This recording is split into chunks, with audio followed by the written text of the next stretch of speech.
Hello friends, good morning. কেমন আছো তোমরা সবাই? আশা করছি তোমরা সবাই খুব ভালো আছো, সুস্থ আছো, আর আমরাও বেশ ভালোই আছি। এই যে দেখতেই পাচ্ছ, সকাল সকাল জামা কাপড়গুলো ভাঁজ করে নিচ্ছি। আর সকালবেলা ঘুম থেকে উঠে সমস্ত বাসি কাজ বাজও সেরে নিয়েছি, এমনকি ব্রেকফাস্ট করে তারপরে ব্রেকফাস্ট আমাদের কমপ্লিট করাও হয়ে গেছে। আর আজকে সকালবেলা ওই যে রুটি আর চা করেছিলাম, সেটাই খাওয়া হয়েছে। তারপরে ভাবলাম যে জামা কাপড়গুলো আছে কালকের কিছু, সেগুলোকে এখন ভাঁজ করে রেখে দিই। তারপরে জামা কাপড় ভাঁজ করার পরে এই যে চলে আসলাম টিভির রুমে। এই যে শোকেসটা একটু গুছিয়ে রাখবো, যেহেতু এখন দুর্গাপূজাও এসে পড়েছে। তারপরে ঘর দুয়ার সমস্ত কিছু তো গুছিয়ে রাখতে হবে। ঘর দুয়ার ঝাড়া তো হয়ে গেছে, তারপরে এই যে এক এক করে সমস্ত জিনিসগুলো পরিষ্কার করে গুছিয়ে রাখবো। তাই ভাবলাম আজকে এই শোকেসটা একটু ভালো করে সমস্ত জিনিস বের করে তারপরে একটু মুছে আবার গুছিয়ে রাখি। তাই এখন সোনা বাবাও ঘুমিয়ে পড়েছে, আর এখন ঘরটাকেও ভালো করে মুছবো। তাই ভাবলাম আগে শোকেসটা একটু ভালো করে গুছিয়ে তারপরে ঘরগুলো ভালো করে ঝাড় দিয়ে মুছে নেব। আর এই জিনিসগুলো তো সবসময় ইউজ করা হয় না, তাই মানে মাঝে মাঝে যখন কেউ আসে তখন জিনিসগুলো বের করে ইউজ করা হয়, আবার ধুয়ে ঠুয়ে ঢুকিয়ে রাখা হয়। আর এই যে এখন জিনিসগুলো ভালো ভালো করে গুছিয়ে রেখে দিয়েছি।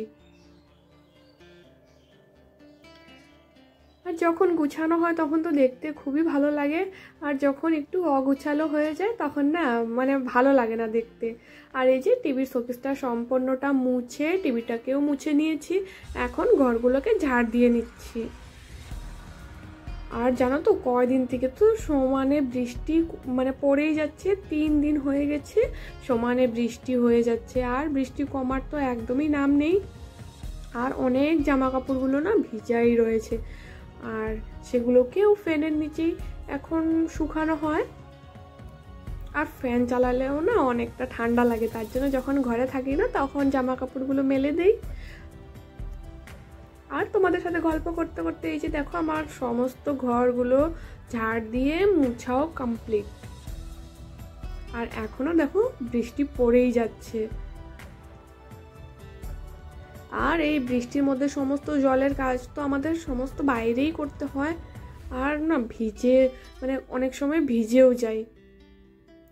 এই যে এখন চলে আসলাম রান্নাঘরে, ভাতও বসিয়ে দিয়েছি, এখন রান্নাঘরটাকে পরিষ্কার করে নেব, যেহেতু সকালে রুটি করা হয়েছিল।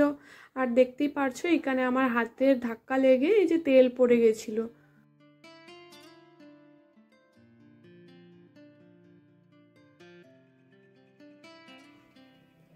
এই যে রান্নাঘরটাকেও ভালো করে মুছে নিচ্ছি, তারপরে ভাত বসাবো।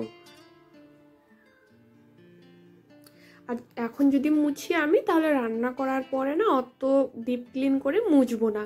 আর তারপরে না ভাত আর ডাল বসিয়ে চলে আসছিলাম স্নান করে। আর স্নান করে আজকে যেহেতু বৃহস্পতিবার, পুজো দিতে একটু সময়ও লাগবে, তাই ভাবলাম ভাত বসাইনি, ভাতের মানে চালটা ধুয়ে ভাতটা একবারে রেডি করে এসেছি, চালটা রেডি করে এসেছি, তাহলে কি না পুজোটা দিয়ে ভাতটা একবারে বসিয়ে দিব।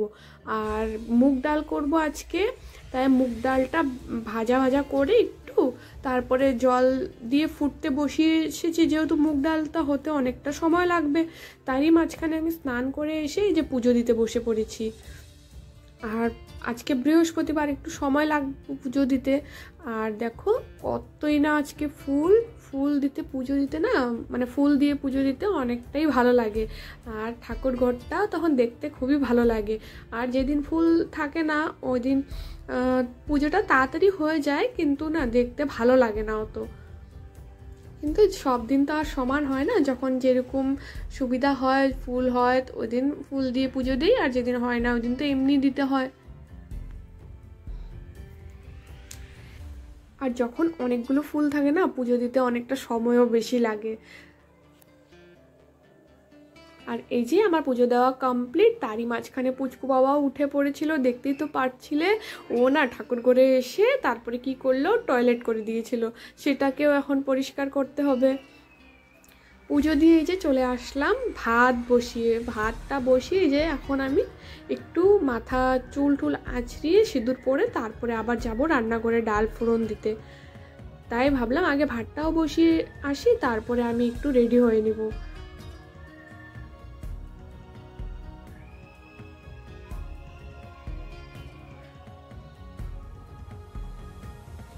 আর আমাকে না এইভাবেই একটু সময়ের মাঝখানে দেখতে হয় কোন কাজটা করলে আগে ভালো হবে আর কোন কাজটা পরে করলে ভালো হবে, সেইটা মানে ডিসাইড করেই আমি ওখানে কাজ করি। আর এই যে দেখতেই পারো এখনও ভাতের জলটাও ফুটেনি, আর এদিকে ডালটা হয়ে গেছে আমার, এখন ফোড়ন দিয়ে দিব। আর এইভাবে বুদ্ধি করে কাজ করলে কি হয়, অনেকটাই সময় নিজের হাতে পাওয়া যায় আর নিজের জন্য কিছুটা সময় বের করতে পারি। আর নিজের জন্য আর কি সময় বের করবো, এই যে কাজটা তাড়াতাড়ি করি, পুচকু বাবাকেও দেখতে হয়, আবার মানে আমার হাজব্যান্ড তারপরে শ্বশুরমশাই দুজনেই 1:30টার মধ্যে এসে পড়ে দুপুরবেলা খাওয়া দাওয়া করতে, তাই আমাকে তাড়াতাড়ি করে সমস্ত কাজও করতে হয়।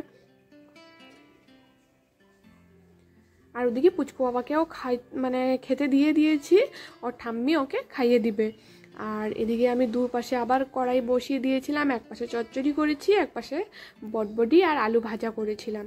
তাই আমার এদিকে রান্নাবান্নাও সমস্তটা কমপ্লিট। আর দেখতেই পাচ্ছ এখন রান্নাঘরটাকে তো সকালে মুছেছিলাম, এখন একটু গ্যাসটা ভালো করে মুছে নেব, তারপরে যে বাসন কয়টা বেরিয়েছিল সেগুলোকে এখন মাজছি।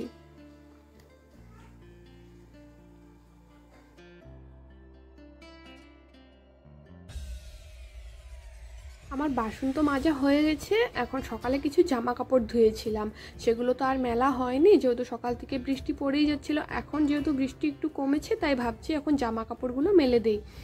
আর তারপরে পুচকু বাবাকে স্নানও করাতে হবে, যেহেতু অনেকটা দেরি হয়ে গেছে, তাই জামা কাপড় মেলে তারপরে পুচকু বাবাকে স্নান করিয়ে দেব। আর এই বৃষ্টির দিনে না জামা কাপড় মেলতে অনেকটাই অসুবিধা হয়ে যায়।